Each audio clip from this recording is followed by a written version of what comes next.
So far in the course, you successfully learned how to build interactive web applications. We're using PYTH. Uh, Probably the PYTH itself is probably not important to the employer. They probably haven't heard of it. But you could say that you built interactive web applications, just a concept, and you did. You have a basic understanding of the full stack architecture, although it's a non-standard architecture. Uh, they may be asking about something called React or Vue or one of these technologies. For the front end, you're using a non-standard stack, although the concepts are similar. Using asynchronous Python, so this async IO library is industry standard. It's on the back end. Using it with async await, you've just touched the surface of using it, although you have used the basic concepts of background processes. Deployed to the cloud with Docker. It is industry standard. We've only covered it at a very superficial level. And you can actually create real applications that run on the internet. And they're pretty good. Like, it's not a, depending how you do it, it doesn't necessarily have to be a toy application. So I suggest that you do continue on with the PYTH course, although you could theoretically jump to the Fast API course if you did want to. The PYTH course, deployed applications, once it's deployed, it's pretty stable because it's actually using Flutter on the back end, the Flutter WebAssembly, and that is from Google. So the underlying technology is actually quite useful. It's just that we're using an abstraction layer for Python, which is non-standard, and that Python uses the Flutter widgets.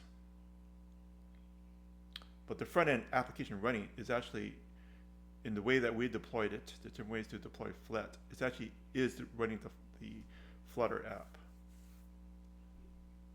So after mastering PYTH, you can learn Fast API. We do have the FastOp project, which uses the backend Fast API, which is industry standard. It's the job prep course, and project using professional components, if that's what you're looking for.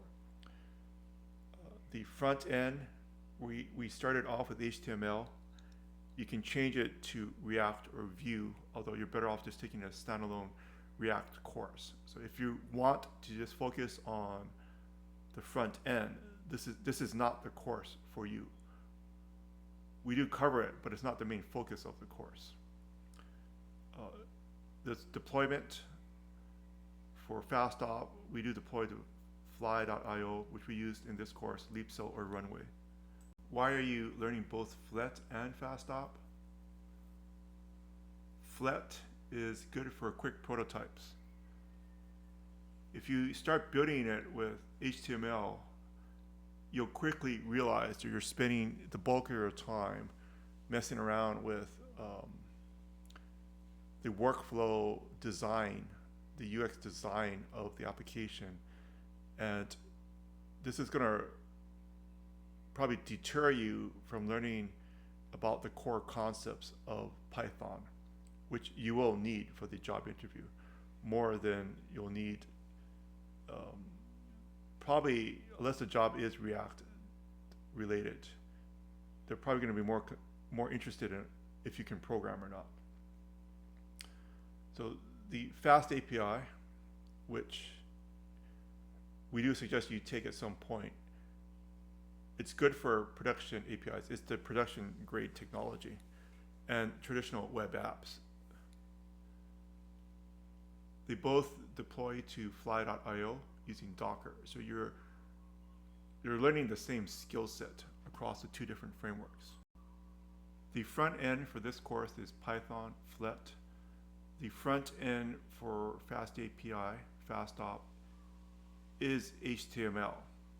And we're actually not focusing on React or Vue initially, although you could swap it in because of the architecture. You could easily replace what we're using on the front end, HTML, with HTML plus React or Vue. But the simplest one to focus on, because it's the common denominator, is HTML. On the back end, we're using straight Python plus Uvicorn. So we're running the Python app with Uvicorn on Fast API course, we're obviously using Fast API, which is a higher level abstraction that does use Uvicorn on the back end. And the learning curve is pretty beginner friendly. So you can focus more time on learning the programming concepts and the application architecture. The Fast API course has more advanced concepts. So if you don't know the basic things like how to use Git, GitHub, how to use UV, you're going to get bogged down, or it's going to be tougher. The use case for FLET is to show prototypes and discuss the programming concepts, the architectural concepts, or what the user interaction for your app is. It's not to build production applications. For Fast API, it's the same technology used in production by major companies. The deployment for this one is fly.io, although there's other ways to deploy it. This one we covered so far. And for Fast API, you can deploy it to many different places. We do cover already fly.io, Leapso, and Runway. So this FLET stack, we are deploying to the browser. Although obviously it's using Flutter in the back end, so you could deploy to desktop, which most of the development that we are doing is on the desktop application. You can also deploy to iOS or Android, which we haven't covered yet. So we're focused on the desktop because it's easier to do development than with the browser. But for deployment, to make it easier to share with employers, we're using the browser. The UI is in FLET. The UI is written in Python. We're using Uvicorn for the deployment to serve up the application, and it's talking to the Python logic. For Fast API, they're most likely going to interact with the browser or a mobile app, for example, an iOS or an Android app. But we're covering the browser. It's using HTML. It's the one we're covering first. It's using Fast API for the backend, Python logic, and database. And there's no database to this FLET one yet, but we can easily add one. This path is designed for beginners, so you can start simple and just only learn Python first, and FLET lets you build these full apps, full stack in Python. It gives you an opportunity with this pathway to learn the Python tooling, which you'll use in professional apps. Things like rough, UV, PyPy, optional typing, which we're using heavily, and the MyPy checker. You can learn about modern Python development, which you'll have to get practice with. Pydantic SQL model, SQL alchemy, decorators, list comprehension. Some of these concepts, they're not taught in your school unless you're going to a coding bootcamp school or something, but probably I don't think I'm going to cover it in most university courses. So this is a supplement to your university coursework. You get to learn about the architectural concepts and understand what the full stack architecture is.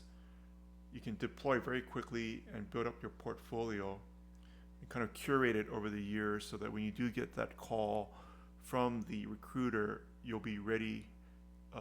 You'll be a bunch of stuff that you can talk to, and maybe your portfolio will be the thing that triggers the AI or the human to flag your resume as the person to talk to. You can grow your skills with this pathway and move to Fast API production applications and have it there for the world to see. Put it in your resume. The same deploy tools work for both Docker and fly.io. Full stack consists of the front end, a back end, a database, and an infrastructure. With FLET, you can build this stack only with Python, which is a huge advantage if you know Python and you're not that strong in React, TypeScript, that tool chain. I think even if you are strong, this curriculum can be useful because you'll get more practice with the concepts. We're using Docker to package the apps for deployment, which is industry standard. Fly.io is basically using the same concepts of AWS, but the pricing is better, especially for students, because the applications go to sleep. That's what we're using for deployment. And these skills definitely transfer to Fast API, which is our Fast Op course. These are real deployable applications.